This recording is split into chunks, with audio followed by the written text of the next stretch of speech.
안녕하세요. 스토리텔러 써니입니다. 오늘은 인생 칼럼 상담 이야기로 5번째 이야기를 하고자 합니다. 5번째는 갈등 처리에 대해서 말씀을 드리고자 합니다.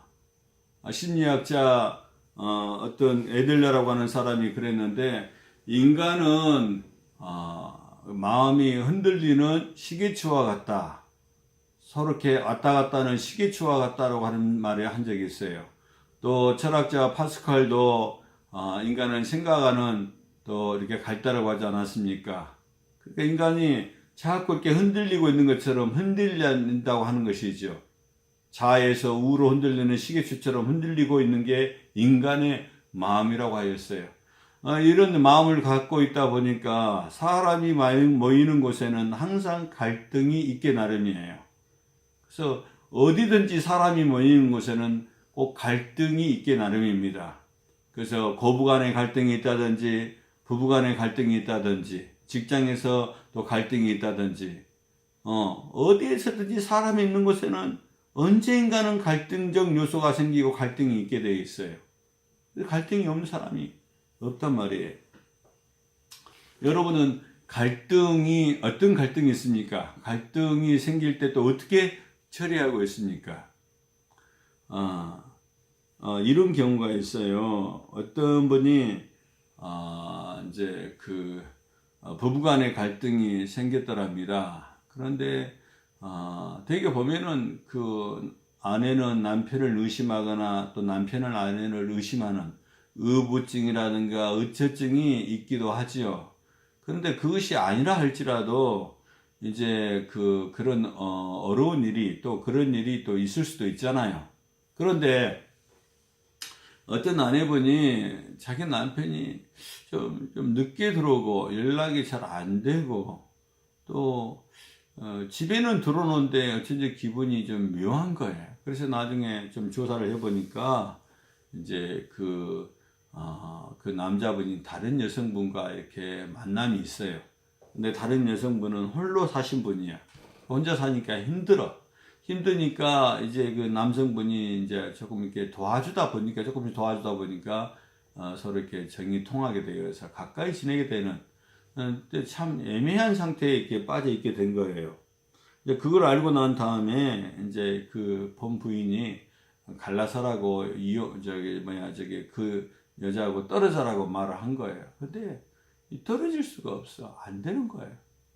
그래서 이제 본 부인이 이제 이혼해야겠다 생각을 하고 이혼을 요청하게 되어서 이제 이혼을 하게 되었는데, 근데 보니까 이제 굉장히 힘들어 하더라고요. 그러니까 그 결정을 하기 전까지 내가 계속 살아야 될지 말아야 될지, 내가 이 보복을 해야 될지, 쫓아가서 보복을 해야 될지, 아니면 그냥 물러서 해야 될지, 굉장히 고민하고 힘들어 하더라고요. 그래서 이제, 헤어지고 나면 좀 마음이 가볍겠지, 이렇게 생각을 했는데, 헤어지고 나서도 이 분노라든지, 이 상실감이라든지, 배신감, 이런 게 견딜 수가 없어서, 그 스트레스로 인해서 3년 뒤에 이제 중병에 걸리고 말았어요.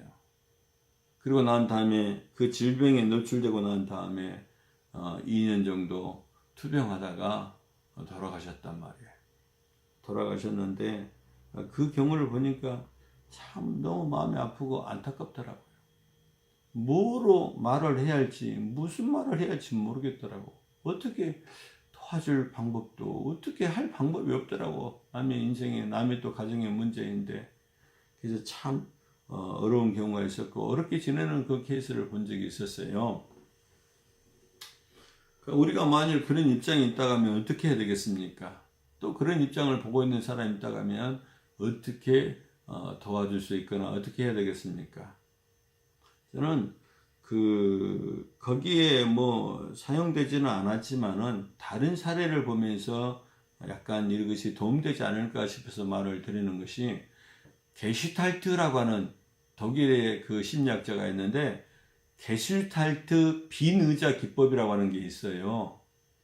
이것은 우리나라의 역지사지다 이런 말이 있는데 상대방의 입장을 바꾸어서 상대방의 입장이 되어서 상대방의 마음을 가지고 역할을 한 번씩 해보는 거예요. 그러면 그 상대방의 마음을 이해하게 되고 상대방을 조금 이렇게 자기가 쌓였던 말을 표현하게 되고 하면서 어느 정도 해소를 볼 수 있다라고 하는 그런 기법이지요. 그런 기법으로 그런 게슈탈트 비느자 기법으로 이렇게 많이 나름대로 힐링이 되거나 치유가 되는 경우가 없잖아 있기도 합니다. 그러니까 예를 들어서 어머니와 그 딸과의 갈등이 있다 합시다. 그러면 이제 큰 딸이 시집 같은 큰 딸과 어머니의 갈등이 어떻게 해서 이제 갈등이 생겼다 합시다. 근데 이제 이 그 딸은 어릴 때부터 이 그 만족하게 살지 못하는 것을 인해서 불만이 있는 거예요. 그래서 불만이 있는데 그 불만 때문에 그 굉장히 쌓여져 있어요. 그래서 쌓여져 있는데 이제 빈 의자에 앉아가지고 이 딸이 어머니의 입장이 되어서 말을 하는 거예요. 그래서 어머니의 입장이 되어서 어머니가 말을 하듯이 말을 해보는 거예요.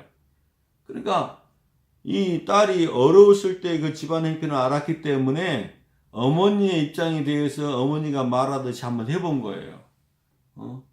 가령 예를 들어서 엄마 용돈 좀 주고 그러면은 돈 없어! 너는 맨날 돈 달라 그러냐? 다른 애들은 공부도 잘하고 뭣도 어쨌든 자꾸 말을 자기가 엄마 입장이 돼서 자기 입으로 그 대신 말을 해보는 거예요. 그러니까 이 딸이 엄마가 이해가 되는 거예요. 그전에 엄마를 이해할 수 없었는데 엄마를 이해하게 된 거예요. 그리고 반대로 또 엄마가 딸의 입장에 대해서 말을 해보는 거예요. 그러니까 엄마는 딸의 입장에 대해서 말을 해보니까 딸의 마음이 느껴지는 거예요. 비록 지나간 옛날 세월이지만은.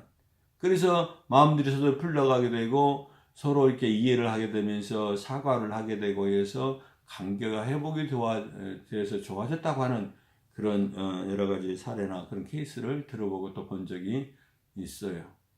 우리 살면서 갈등 없는 사람 없습니다. 갈등 없는 그런 환경이 없어요. 다 갈등이 있어요. 다 갈등이 있어요.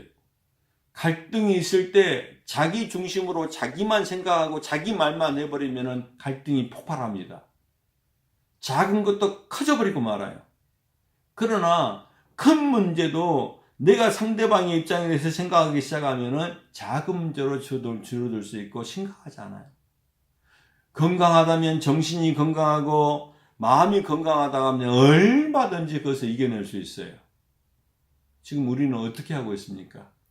작은 것을 크게 키우는 그런 갈등을 키워가는 그런 입장에 있습니까? 아니면 큰 문제지만은 그럴 수도 있겠지 하면서 작게 이것을 소거를 시키는 그런 입장에 있습니까? 역지사지라고 했듯이 게슈탈트 비느자를 통해서 하듯이 우리가 상대방 입장에 대해서 이해한다고 한다면은 얼마든지 시간을 벌 수가 있고 좀 더 부드럽게 문제를 풀어가지 않을까 싶어요. 그런 지혜가 좀 더 생활에 도움이 되기를 바랍니다. 감사합니다.